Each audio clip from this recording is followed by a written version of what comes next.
ನಮಸ್ಕಾರ ಬೀದರ್ ನ್ಯೂಸ್ ರೌಂಡಪ್ಗೆ ಸ್ವಾಗತ. ನಾನು ಹನುಮಂತ್ ದೇಶ್ಮುಖ್. ಬನ್ನಿ ಕ್ವಿಕ್ ಆಗಿ ನೋಡೋಣ ಬೀದರ್ ಜಿಲ್ಲೆ ಮತ್ತು ಜಿಲ್ಲೆಗೆ ಸಂಬಂಧಪಟ್ಟಂತ ಇಂದಿನ ಪ್ರಮುಖ ಸುದ್ದಿಗಳನ್ನ. ವಿಪರೀತ ಚಳಿ ಹಾಗೂ ತೀವ್ರ ಶೀತಗಾಳಿ ಬೀಸುತ್ತಿರುವ ಹಿನ್ನೆಲೆ ಶನಿವಾರದಂದು ಬೀದರ್ ಜಿಲ್ಲೆಯ ಎಲ್ಲ ಸರ್ಕಾರಿ ಅನುದಾನಿತ ಹಾಗೂ ಅನುದಾನ ರಹಿತ ಪ್ರಾಥಮಿಕ ಮತ್ತು ಪ್ರೌಢಶಾಲೆಗಳ ಸಮಯವನ್ನ ಬದಲಾವಣೆ ಮಾಡಿ ಶಾಲಾ ಶಿಕ್ಷಣ ಇಲಾಖೆಯ ಉಪನಿರ್ದೇಶಕರು ಆದೇಶವನ್ನ ಹೊರಡಿಸಿದ್ದಾರೆ. ಜಿಲ್ಲೆಯಾದ್ಯಂತ ಚಳಿಗಾಲ ತೀವ್ರವಾಗಿದ್ದು ಬೆಳಗ್ಗೆ ಸಮಯದಲ್ಲಿ ಶೀತಗಾಳಿ ಹೆಚ್ಚಾಗಿ ಬೀಸುತ್ತಿರುವುದರಿಂದ ವಿದ್ಯಾರ್ಥಿಗಳಿಗೆ ಶಾಲೆಗೆ ಆಗಮಿಸಲು ತೀವ್ರ ತೊಂದರೆಯಾಗುತ್ತಿದೆ ಅಂತ ಕರ್ನಾಟಕ ರಾಜ್ಯ ಪ್ರಾಥಮಿಕ ಶಾಲಾ ಶಿಕ್ಷಕರ ಸಂಘದಿಂದ ಶಾಲಾ ಸಮಯ ಬದಲಾವಣೆ ಮಾಡುವಂತೆ ಮನವಿಯನ್ನು ಸಲ್ಲಿಸಲಾಗಿತ್ತು. ಶಿಕ್ಷಕರ ಸಂಘದ ಮನವಿಯನ್ನ ಪರಿಗಣಿಸಿದ ಇಲಾಖೆ ವಿದ್ಯಾರ್ಥಿಗಳ ಹಿತದೃಷ್ಟಿಯಿಂದ ಶನಿವಾರದಂದು ಶಾಲಾ ಸಮಯ ಬದಲಾವಣೆ ಮಾಡಿ ಆದೇಶವನ್ನು ಹೊರಡಿಸಿದೆ. ಅತಿ ಹೆಚ್ಚು ಗ್ರಾಮಗಳನ್ನ ಹೊಂದಿರುವ ಬೀದರ್ ದಕ್ಷಿಣ ವಿಧಾನಸಭಾ ಕ್ಷೇತ್ರದ ಜನರ ಬಹುದಿನಗಳ ಬೇಡಿಕೆಯಾಗಿದ್ದ ಕಮಠಾಣ ಬಾವ್ಗಿ ರಸ್ತೆ ಕಾಮಗಾರಿ ಭರದಿಂದ ಸಾಗುತ್ತಿದ್ದು ಶಾಸಕ ಡಾಕ್ಟರ್ ಶೈಲೇಂದ್ರ ಬೆಲ್ದಾಳೆ ಅವರು ಸ್ಥಳಕ್ಕೆ ಭೇಟಿ ನೀಡಿ ಕಾಮಗಾರಿಯನ್ನ ಪರಿಶೀಲನೆ ನಡೆಸಿದ್ದಾರೆ. ಕಮಠಾಣದಿಂದ ಬಾವ್ಗಿವರೆಗೆ ಕೇಂದ್ರ ರಸ್ತೆ ನಿಧಿ ಅಡಿಯಲ್ಲಿ ಸುಮಾರು 6 ಕೋಟಿ ರೂಪಾಯಿ ವೆಚ್ಚದಲ್ಲಿ 8 ಕಿಲೋಮೀಟರ್ ಉದ್ದದ ರಸ್ತೆ ನಿರ್ಮಾಣವಾಗ್ತಾ ಇದೆ. ಈ ಹಿಂದೆ ಗುಂಡಿಗಳಿಂದ ಕೂಡಿದ ಈ ರಸ್ತೆಯಲ್ಲಿ ಸಂಚರಿಸಲು ವಾಹನ ಸವಾರರು ಹೈರಾಣ ಆಗ್ತಿದ್ದಾರೆ. ಇದೀಗ ಅತ್ಯಾಧುನಿಕ ಪೇವರ್ ಯಂತ್ರಗಳನ್ನು ಬಳಸಿ ಗುಣಮಟ್ಟದ ಡಾಂಬರೀಕರಣ ಮಾಡಲಾಗುತ್ತಿದೆ. ಕಾಮಗಾರಿ ಪರಿಶೀಲನೆ ವೇಳೆ ಶಾಸಕ ಬೆಲ್ದಾಳೆ ಅವರು ಖುದ್ದು ತಾವೇ ಡಾಂಬರ್ ಯಂತ್ರವನ್ನ ಚಲಾಯಿಸಿ ಕಾಮಗಾರಿಯ ತಾಂತ್ರಿಕತೆಯನ್ನ ಪರಿಶೀಲಿಸಿದ್ರು.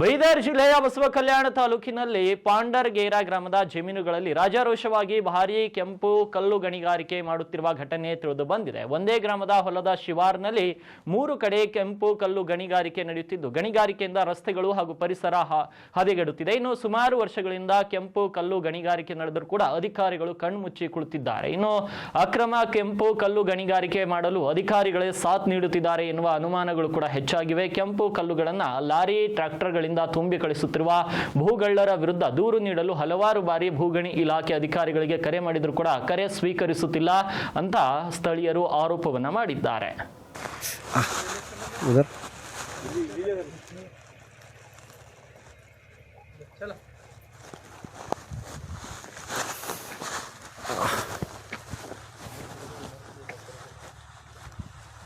नंबर तो लो.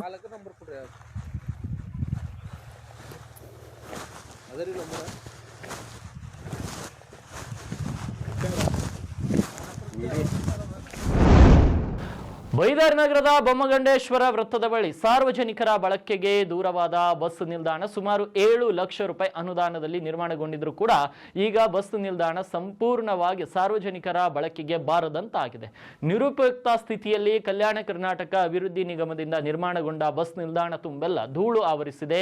ಕುಳಿತುಕೊಳ್ಳಲು ಕೂಡ ಯೋಗ್ಯವಿಲ್ಲದ ಕುರ್ಚಿಗಳು, ಹಗಲಲ್ಲಿ ಸಾರ್ವಜನಿಕರಿಗೆ ಸಿಗದ ಪ್ರಯೋಜನಗಳು ಮತ್ತು ರಾತ್ರಿ ಆಗ್ತಿದ್ದಂತೆ ಅನೈತಿಕ ಚಟುವಟಿಕೆಗಳ ತಾಣವಾಗಿ ಮಾರ್ಪಟ್ಟಿದೆ. ಲಕ್ಷಾಂತರ ರೂಪಾಯಿ ಸಾರ್ವಜನಿಕರ ಹಣ ವ್ಯರ್ಥವಾಗ್ತಿದ್ರು ಕೂಡ ಕಣ್ಮುಚ್ಚಿ ಕೂತ ಅಧಿಕಾರಿಗಳು ಕೂಡಲೇ ಬಸ್ ನಿಲ್ದಾಣವನ್ನು ಶುಚಿಗೊಳಿಸಿ ಸಾರ್ವಜನಿಕರ ಬಳಕೆಗೆ ಮುಕ್ತಗೊಳಿಸುವಂತೆ ಸ್ಥಳೀಯರು ಆಗ್ರಹಿಸಿದ್ದಾರೆ. ಕಲ್ಯಾಣ ಕರ್ನಾಟಕದ ಅಭಿವೃದ್ಧಿಗಾಗಿ ರಾಜ್ಯ ಸರ್ಕಾರ ಪ್ರತಿ ವರ್ಷ ಸಾವಿರಾರು ಕೋಟಿ ರೂಪಾಯಿ ಅನುದಾನವನ್ನು ನೀಡುತ್ತದೆ. ಏನು ಕಲ್ಯಾಣ ಕರ್ನಾಟಕ ಅಭಿವೃದ್ಧಿ ನಿಗಮವನ್ನು ಸ್ಥಾಪನೆ ಮಾಡಿ ಸುಮಾರು 5,000 ಕೋಟಿಯಷ್ಟು ಈ ವರ್ಷ ಖರ್ಚು ಮಾಡಿದೆ ಅಂತ ಹೇಳ್ತಾರೆ. ಇಷ್ಟೊಂದು ದುಡ್ಡು ಖರ್ಚು ಮಾಡಿ ಏನು ಕಲ್ಯಾಣ ಕರ್ನಾಟಕದ ಅಭಿವೃದ್ಧಿಗಾಗಿ ಕೆಲಸ ಮಾಡೋ ಸರ್ಕಾರ ಆ ಅನುದಾನವನ್ನು ಸಮರ್ಪಕವಾಗಿ ಅನುಷ್ಠಾನ ಮಾಡ್ತಿದೆ ಅಂದರೆ ಅದನ್ನು ಖಂಡಿತ ಇಲ್ಲ ಅಂತ ಹೇಳ್ಬೋದು. ಉದಾಹರಣೆಗೆ ನಾವಿವತ್ತು ಬೀದರ್ ನಗರದ ಬೊಮ್ಮಗಂಡೇಶ್ವರ ವೃತ್ತದ ಬಳಿ ಇದ್ದೇವೆ. ಈ ವೃತ್ತದ ಬಳಿ ಒಂದು ಬಸ್ ಸ್ಟ್ಯಾಂಡನ್ನು ನಿರ್ಮಿಸಲಾಗ್ತಿದೆ. ಈ ಬಸ್ ಸ್ಟ್ಯಾಂಡ್ನಲ್ಲಿ ನಾವಿದ್ದೇವೆ, ನೋಡ್ತಾ ಹೋಗ್ಬೋದು. ಏನು ಕಲ್ಯಾಣ ಕರ್ನಾಟಕ ಅಭಿವೃದ್ಧಿ ನಿಗಮದ ವತಿಯಿಂದ ಒಂದು ಸುಮಾರು 6-7 ಲಕ್ಷ ರೂಪಾಯಿ ಅನುದಾನದ ಅಲ್ಲಿ ಏನು ಬೀದರ್ ನಗರದ ಬೊಮ್ಮಗೊಂಡೇಶ್ವರ ವೃತ್ತದ ಪಕ್ಕದಲ್ಲಿ ಒಂದು ಈ ಮಿನಿ ಬಸ್ ಸ್ಟ್ಯಾಂಡನ್ನು ನಿರ್ಮಿಸಲಾಗ್ತಿದೆ. ಈ ಮಿನಿ ಬಸ್ ಸ್ಟ್ಯಾಂಡ್ನ ಪರಿಸ್ಥಿತಿಯನ್ನು ನೋಡ್ಬೋದು. ಇದು ಏನು ನಿತ್ಯ ಜನರಿಗೆ ಕೂಡಲಿಕ್ಕೆ ಅನುಕೂಲವಾಗುವ ಸ್ಥಿತಿಯಲ್ಲಂತೂ ಖಂಡಿತ ಎಲ್ಲ ನೋಡ್ತಿರ್ಬೋದು ನೀವು. ನಾನು ತೋರಿಸ್ತಾ ಹೋಗ್ತೀನಿ ಇಲ್ಲಿನ ಪರಿಸ್ಥಿತಿಯನ್ನು ನೋಡಿದ್ದು. ಧೂಳು ಈಗ ಇಲ್ಲಿ ಮನುಷ್ಯ ಕೂರೋದಾದ್ರೂ ಹೆಂಗೆ ನೋಡಿ, ಇದು ಸಂಪೂರ್ಣವಾಗಿ ಧೂಳಿದೆ ಇಲ್ಲಿ. ಆ ಧೂಳು ನೋಡಿ, ಇದು ಎಷ್ಟು ವರ್ಷಗಳಾಯಿತು ಇದನ್ನು ಸ್ವಚ್ಛಗೊಳಿಸಿ. ಇಲ್ಲಿ ಯಾರು ಜನ ಕೂಡ್ತಾರೋ ಇಲ್ಲೋ ಅನ್ನೋ ಪ್ರಶ್ನೆ ಬರ್ತದೆ. ಏನು ಇದು ಸಾರ್ವಜನಿಕರಿಗೆ ಏನು ಬಸ್ಗಾಗಿ ಕಾಯುವವರಿಗೆ ಕೂಡ್ಲಿಕ್ಕೆ ಆಗುತ್ತೆ ಇಲ್ಲೋ ಗೊತ್ತಿಲ್ಲ. ಅನೈತಿಕ ಚಟುವಟಿಕೆಗಳ ತಾಣವಾಗಿದೆ ಅಂತ ಹೇಳ್ಬೋದು. ನೋಡ್ತಿರ್ಬೋದು ನೀವು ಅಲ್ಲಿ ಒಂದಿಷ್ಟು ಬಿಯರ್ ಬಾಟ್ಲಿಗಳನ್ನ ಒಗೆದಿದ್ದಾರೆ. ಇಲ್ಲಿ ಸಿಗರೇಟ್ ಪ್ಯಾಕೆಟ್ಗಳಾಗಿರ್ಬೋದು ಎಲ್ಲವೂ ಇಲ್ಲೇ ಬಿದ್ದಿದೆ. ಅಂದರೆ ಈ ಬಸ್ ಸ್ಟ್ಯಾಂಡು ಏನು ಬಸ್ ನಿಲ್ದಾಣ ಜನರಿಗೆ ಕೂಡಲಿಕ್ಕೆ ಅಥವಾ ಇಲ್ಲಿ ಬಂದು ವೇಟ್ ಮಾಡಲಿಕ್ಕೆ ಎಲ್ಲ ಇದು ಸಂಪೂರ್ಣವಾಗಿ ಅನೈತಿಕ ಕೆಲಸ ಮಾಡುವ ಅನೈತಿಕ ಚಟುವಟಿಕೆ ಮಾಡೋರಿಗಾಗಿದೆ ಅಂತ ಹೇಳ್ಬೋದು. ಏನು ಜನಪ್ರತಿನಿಧಿಗಳು ಒಂದು ಅನುದಾನವನ್ನು ಬಿಡುಗಡೆ ಮಾಡಿ ಏನೋ ಒಂದಿಷ್ಟು ಹಣವನ್ನು ಖರ್ಚು ಮಾಡಿ ತಮ್ಮ ಪ್ರಚಾರವನ್ನು ಗಿಟ್ಟಿಸ್ಕೊಂಡಿರ್ತಾರೆ. ಅದನ್ನು ಎಷ್ಟರ ಮಟ್ಟಿಗೆ ಜನರಿಗೆ ಉಪಯೋಗವಾಗುವ ರೀತಿ ಮಾಡ್ತಾರೆ ಅನ್ನೋದನ್ನು ಯೋಚನೆ ಮಾಡಬೇಕಾಗಿದೆ. ನೋಡ್ತಿರ್ಬೋದು ಆ ಕುರ್ಚಿ ಪರಿಸ್ಥಿತಿನ ಯಾವ ರೀತಿ ಇದೆ, ಇಲ್ಲಿ ಬಂದು ಜನ ಹೇಗೆ ಕೂಡ್ತಾರೆ, ಇದರಲ್ಲಿ ಕೂಡಕ್ಕಾದರೂ ಆಗುತ್ತಾ ಅನ್ನೋದನ್ನು ಅಧಿಕಾರಿಗಳು ಜನಪ್ರತಿನಿಧಿಗಳು ನೋಡಬೇಕು. ನೀವು ನೋಡ್ತಿರ್ಬೋದು ಇಲ್ಲಿ ಬಸ್ ಸ್ಟ್ಯಾಂಡ್ನಲ್ಲಿ ಒಂದು ಕರೆಂಟಿನ ಬೋರ್ಡ್ ಇದೆ, ಎಲೆಕ್ಟ್ರಿಕ್ ಬೋರ್ಡ್ ಕೂಡಿಸಿದ್ದಾರೆ. ಅದರ ಪರಿಸ್ಥಿತಿಯನ್ನು ನೋಡ್ಬೋದು. ಯಾವುದಾದ್ರೂ ವ್ಯಕ್ತಿ ಬಸ್ಗಾಗಿ ಕಾಯೋನು ಮೊಬೈಲ್ನಲ್ಲಿ ಮಾತಾಡ್ಕೊತಾನೆ ಎಲ್ಲಾದರೂ ಒಂದು ಕೈ ಇಟ್ಟುಬಿಟ್ರೆ ಅಲ್ಲೇ ಏನು ಸ್ಥಳದಲ್ಲೇ ಸಾವನ್ನಪ್ಪಬೇಕು, ಆ ರೀತಿ ವ್ಯವಸ್ಥೆ ಇದೆ. ಅಂದ್ರೆ ಕರೆಂಟಿನ ಯಾವ ರೀತಿ ಇದೆ ಬೋರ್ಡ್ ನೋಡ್ತಿರ್ಬೋದು ನೀವು. ಇಲ್ಲೊಂದು ಫ್ಯಾನ್ ಸ್ವಿಚ್ ಕೊಟ್ಟಿದ್ದಾರೆ ಇಲ್ಲಿ ಫ್ಯಾನ್ಗೆ ಏನು ತಿರುಗ್ಸೋಕ್ಕೆ. ಆದರೆ ಇಲ್ಲಿ ಫ್ಯಾನ್ ಎಲ್ಲ ಹಾಕವ್ರೆ, ಇಲ್ಲಿ ಇದನ್ನೆಲ್ಲ ಏನು ಲೈಟ್ ಎಲ್ಲಿದೆ, ಇಷ್ಟೆಲ್ಲ ಬೋರ್ಡ್ನ ವ್ಯವಸ್ಥೆ ಯಾಕೆ, ಯಾರಾದ್ರೂ ಜೀವ ತೆಗಿಯೋಕ್ಕೋ ಅಥವಾ ಬೆಳಕು ಕೊಡೋಕ್ಕೋ ಅನ್ನೋದನ್ನು ಜನಪ್ರತಿನಿಧಿಗಳು ಹಾಗೂ ಇದನ್ನು ಮಾಡಿದಂಥ ಅಧಿಕಾರಿಗಳು ಹೇಳಬೇಕು. ನೋಡ್ತಿರ್ಬೋದು ನೀವು ಇದರ ಪರಿಸ್ಥಿತಿನ. ಎಲ್ಲೆಂದರಲ್ಲಿ ವೈರ್ ಕಿತ್ತಿದೆ, ಬಟನ್ ಸಂಪೂರ್ಣವಾಗಿ ಹಾಳಾಗಿದೆ, ಇಲ್ಲಿ ಕುರ್ಚಿಗಳು ಹಾಳಾಗಿವೆ. ಇಷ್ಟಾದರೂ ಕೂಡ ಯಾವುದೇ ರೀತಿಯ ಜನಪ್ರತಿನಿಧಿಗಳು ಅಧಿಕಾರಿಗಳು ಇದರ ಬಗ್ಗೆ ಗಮನ ಹರಿಸಿ ನಿರ್ಲಕ್ಷ್ಯ ದೊಡ್ಡ ದುರಂತ ಹೇಳ್ಬೋದು. ಇಲ್ಲಿನ ಸ್ಥಳೀಯ ಶಾಸಕರಂತ ಸಚಿವರು ಆದಂಥ ರಹೀಂ ಖಾನ್ ಅವರು ಕೂಡಲೇ ಇದರ ಬಗ್ಗೆ ಕೊಂಚ ಗಮನ ಹರಿಸಬೇಕು. ತಮ್ಮ ಕ್ಷೇತ್ರದ ವ್ಯಾಪ್ತಿಯಲ್ಲಿ ಬರುವಂಥ ಒಂದಿಷ್ಟು ಸಾರ್ವಜನಿಕರ ಸಮಸ್ಯೆಗಳ ಬಗ್ಗೆ ಗಮನ ಹರಿಸಬೇಕು ಅನ್ನೋದೇ ನಮ್ಮ ಆಶಯವಾಗಿದೆ. ಕ್ಯಾಮ್ರಾಮನ್ ಸಂತೋಷ್ ಜೊತೆ ದೇವರಾಜ್ ಹೊನಗೇರೆ, ಉತ್ತರ ಕರ್ನಾಟಕ ನ್ಯೂಸ್, ಬೀದರ್. ಬೀದರ್ ಜಿಲ್ಲೆ ಐತಿಹಾಸಿಕ ಸ್ಮಾರಕಗಳ ಬೀಡು. ಬೀದರ್ ಜಿಲ್ಲೆಯಲ್ಲಿ ವಿಶ್ವದ ಗಮನ ಸೆಳೆಯುವಂತಹ ವಿಶಿಷ್ಟ ಜಲ ವಿಜ್ಞಾನದ ಮಾದರಿಯನ್ನ ಹೊಂದಿದೆ. ಅದೇ 15ನೇ ಶತಮಾನದ ಬಹಮನಿ ಸುಲ್ತಾನರ ಕಾಲದ ಕರೇಜ್ ವ್ಯವಸ್ಥೆ. ಆದರೆ ಈ ಅದ್ಭುತ ಪರಂಪರೆಯನ್ನ ಉಳಿಸಿ ಪ್ರವಾಸಿ ತಾಣವಾಗಿ ರೂಪಿಸುವ ಸರ್ಕಾರದ ಭರವಸೆಗಳು ಈಗ ಹಳ್ಳ ಹಿಡಿಯುವ ಲಕ್ಷಣಗಳು ಕಾಣಿಸ್ತಾ ಇದೆ. ಸರಿಯಾಗಿ 1 ವರ್ಷದ ಹಿಂದೆ ಪ್ರವಾಸೋದ್ಯಮ ಸಚಿವ HK ಪಾಟೀಲ್ ಅವರು ಬೀದರ್ ನಗರಕ್ಕೆ ಭೇಟಿ ನೀಡಿದ ಸಂದರ್ಭದಲ್ಲಿ ಕರೇಜ್ ವ್ಯವಸ್ಥೆಯ ವೈಜ್ಞಾನಿಕ ಪುನರ್ಜೀವನ ಮತ್ತು ಅಭಿವೃದ್ಧಿಗಾಗಿ 10 ಕೋಟಿ ರೂಪಾಯಿ ಅನುದಾನ ನೀಡುವುದಾಗಿ ಘೋಷಿಸಿದರು. ಈ ಘೋಷಣೆಯು ಜಿಲ್ಲೆಯ ಇತಿಹಾಸ ಪ್ರೇಮಿಗಳಲ್ಲಿ ಮತ್ತು ನಾಗರಿಕರಲ್ಲಿ ಹೊಸ ಆಶಾವಾದ ಮೂಡಿಸಿತ್ತು. ಆದರೆ ಸಚಿವರು ಘೋಷಣೆ ಮಾಡಿ ವರ್ಷಗಳು ಕಳೆದರೂ ಕೂಡ ಈವರೆಗೆ ಯೋಜನೆಯ ವಿಸ್ತೃತ ಯೋಜನಾ ವರದಿ ಕೂಡ ಸಿದ್ಧವಾಗಿಲ್ಲ ಎನ್ನುವುದು ಜನಪ್ರತಿನಿಧಿಗಳ ಹಾಗೂ ಅಧಿಕಾರಿಗಳ ದಿವ್ಯ ನಿರ್ಲಕ್ಷ್ಯವನ್ನ ತೋರಿಸುತ್ತದೆ ಅಂತ ತಿಳಿಯುತ್ತಾ ಇದೆ. ಬೀದರ್ ಜಿಲ್ಲೆಯ ಔರಾ ತಾಲೂಕಿನ ಜಮಗಿ ಗ್ರಾಮದ ಅರಣ್ಯ ಪ್ರದೇಶದ ಹಂಗರ್ಗಾ ಗ್ರಾಮದ ಬಳಿ ಆಟೋದಲ್ಲಿ ಸಾಗಿಸುತ್ತಿದ್ದ ಸುಮಾರು 10 ಲಕ್ಷ ರೂಪಾಯಿ ಮೌಲ್ಯದ 20 ಕೆಜಿ 630 ಗ್ರಾಂ ತೂಕವುಳ್ಳ ಗಾಂಜಾ ಹಾಗೂ ಸಾಗಿಸುತ್ತಿದ್ದ ಆಟೋ ವಶಕ್ಕೆ ಪಡೆದು 3ರನ್ನ ಬಂಧಿಸಿರುವಂತಹ ಘಟನೆ ಜರುಗಿದೆ. ಸಂತಪುರ PSI ದಿನೇಶ್ MT ನೇತೃತ್ವದಲ್ಲಿ ದಾಳಿ ನಡೆಸಿದ್ದು ಔರಾ ತಾಲೂಕಿನ ಜಮಗಿ ಗ್ರಾಮದ ಅರಣ್ಯ ಪ್ರದೇಶದ ಹತ್ತಿರ ತೆಲಂಗಾಣ ರಾಜ್ಯದ ಹಂಗರ್ಗಾ ಗ್ರಾಮದ ಕಡೆಯಿಂದ ಬರುತ್ತಿರುವ ಆಟೋ ಒಂದರಲ್ಲಿ ಅಕ್ರಮ ಗಾಂಜಾ ಸಾಗಿಸಲಾಗ್ತಾ ಇತ್ತು. ಆಟೋದಲ್ಲಿದ್ದ 2 ಬ್ಯಾಗ್ಗಳನ್ನು ಪರಿಶೀಲಿಸಿದಾಗ ಅದರಲ್ಲಿ 10,31,500 ರೂಪಾಯಿ ಮೌಲ್ಯದ 20 ಕೆಜಿ 660 ಗ್ರಾಂ ತೂಕವುಳ್ಳ ಗಾಂಜಾ ಪತ್ತೆಯಾಗಿದೆ. ಗಾಂಜಾ ಹಾಗೂ 80,000 ರೂಪಾಯಿ ಮೌಲ್ಯದ ಆಟೋವನ್ನು ವಶಕ್ಕೆ ಪಡೆಯಲಾಗಿದ್ದು 3ರನ್ನ ಬಂಧಿಸಲಾಗಿದೆ.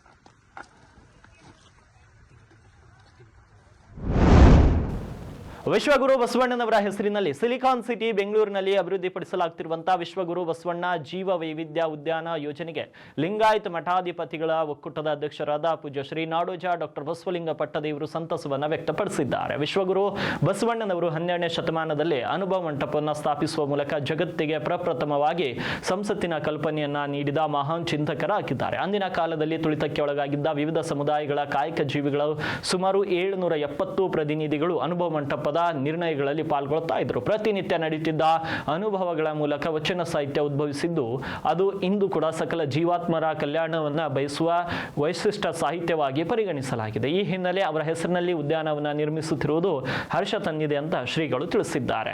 ಓಂ ಶ್ರೀ ಗುರು ಬಸವಲಿಂಗಾಯ ನಮಃ. ಶರಣ ಬಂಧುಗಳೇ, ಇವತ್ತು ಬಹಳ ಖುಷಿ ಸಂತೋಷ ಅನ್ನಿಸ್ತದೆ. ಬೆಳಗ್ಗೆ ನಾನು ಪತ್ರಿಕೆಯಲ್ಲಿ ಓದಿ ಭಾಳ ಸಂತೋಷ ಆಯಿತು. ಸನ್ಮಾನ್ಯ ಅರಣ್ಯ ಸಚಿವರಾದಂಥ ಈಶ್ವರ್ ಖಂಡ್ರೆ ಅವರು ಒಂದು ಐತಿಹಾಸಿಕ ಕಾರ್ಯವನ್ನು ಮಾಡಿದ್ದಾರೆ. ಬೆಂಗಳೂರಿನಲ್ಲಿ ಬೃಹತ್ ಉದ್ಯಾನವನ ಅಂದರೆ ಲಾಲ್ಬಾಗು, ಕಬ್ಬನ್ ಪಾರ್ಕು, ಆ ನಂತರ ಮತ್ತೊಂದು 150 ವರ್ಷಗಳ ನಂತರ 1.5 ಶತಮಾನಗಳ ನಂತರ ಮತ್ತೊಂದು 153 ಎಕರೆ ಒಂದು ಉದ್ಯಾನವನವನ್ನು, ಜೀವ ವೈವಿಧ್ಯ ಉದ್ಯಾನವನವನ್ನು ಅವ್ರು ಮಾಡ್ತಾ ಇರೋದು ಬಹಳ ಸಂತೋಷ. ನನಗೆ ನೋಡಿ ಬಹಳ ಹಿಗ್ಗಾಯಿತು. ಸಾಸಿಯ ಮೇಲೆ ಸಾಗರ. ನಿನ್ನೆ ತಾನೇ ರಾಜ್ಯದಾದ್ಯಂತ ತೆರೆ ಕಂಡು ಬಸವ ಭಕ್ತರ ಪ್ರಶಂಸೆಗೆ ಒಳಪಟ್ಟಿರುವಂತಹ ಜಗನ್ಮಾತೆ ಅಕ್ಕ ಮಹಾದೇವಿಯರ ಚಲನಚಿತ್ರ ತಂಡವು ಇಂದು ಬೀದರ್ ಜಿಲ್ಲೆಯ ಪ್ರತಿಷ್ಠಿತ ಶಿಕ್ಷಣ ಸಂಸ್ಥೆಯಾದ ವಿ ಭೂಮರೆಡ್ಡಿ ಮಹಾವಿದ್ಯಾಲಯಕ್ಕೆ ಭೇಟಿ ನೀಡಿ ಮಹಾವಿದ್ಯಾಲಯದ ಎಲ್ಲ ಮಕ್ಕಳು ಚಲನಚಿತ್ರವನ್ನು ನೋಡಿ ಜಗತ್ತಿನ ಪ್ರಪ್ರಥಮ ಕವಯಿತ್ರಿಯ ಬಗ್ಗೆ ತಿಳಿದುಕೊಳ್ಳಲು ವಿನಂತಿಸಿಕೊಂಡರು. ಮಹಾತಾಯಿ ಅಕ್ಕ ಮಹಾದೇವಿಯವರ ಜೀವನ ಚರಿತ್ರೆಯನ್ನ ಕಣ್ಣಿಗೆ ಕಟ್ಟುವ ರೀತಿಯಲ್ಲಿ ಚಿತ್ರವನ್ನ ರೂಪಿಸಿರುವಂತಹ ತಂಡವನ್ನ ಹೈದರಾಬಾದ್ ಕರ್ನಾಟಕ ಶಿಕ್ಷಣ ಮಂಡಳಿಯ ಆಡಳಿತ ಸದಸ್ಯರಾದ ರಜನೀಶ್ ವಾಲಿ ಅವರು ಸನ್ಮಾನಿಸಿ ಅಭಿನಂದಿಸಿದ್ರು. ಹಾಗೂ ಇದೇ ವೇಳೆ ಮಾತನಾಡಿ ಚಲನಚಿತ್ರ ತಂಡ ತುಂಬಾ ಅದ್ಭುತವಾಗಿ ಚಿತ್ರವನ್ನ ನಿರ್ಮಿಸಿದ್ದಾರೆ. ಪ್ರತಿಯೊಬ್ಬರು ಈ ಚಿತ್ರವನ್ನ ನೋಡಿ ಇತಿಹಾಸವನ್ನ ಯುವ ಸಮುದಾಯಕ್ಕೆ ತಿಳಿಸಲು ಹೊರಟಿರುವ ತಂಡವನ್ನ ಪ್ರೋತ್ಸಾಹಿಸಬೇಕು ಅಂತ ತಿಳಿಸಿದ್ರು. ಬಟ್ ಅಕ್ಕ ಮಹಾದೇವಿ ಮೂವಿ ನೋಡೋದ್ರೆ ಹ್ಯೂಮನ್ ವ್ಯಾಲ್ಯೂಸ್ ಆಡ್ ಆಗ್ತದೆ ಅಂತ ಹೇಳ್ತೀನಿ. ಅದಕ್ಕೂ ಎಲ್ಲರೂ ಅಕ್ಕ ಮಹಾದೇವಿ ಮೂವಿ ಬಗ್ಗೆ ನಾನು ಇವರು ಬಡವರಿಗೆ ಮುಗಿಕೊಂಡು ಮತ್ತೆ ಒಂದು ಬರ್ಡೇ ದಿವಸ ಪಕ್ಕಕ್ಕೆ ಕೂತಿದ್ರು. ಅವತ್ತೇ ಯೋಚನೆ ಮಾಡಿದೆ, ಬಡವರಿಗೆ ಕೇಳಿ ಈ ತರ ಗಮ ಕಲಾಕ್ಷತೆ ಕೇಳೋಣ ಅಂತಂದು. ಇವತ್ತು ಅದಂತ ಅನಾಯಾಸ ಆಗಿ ಬಂದಿದೆ ನಮ್ಮ ಹತ್ರ.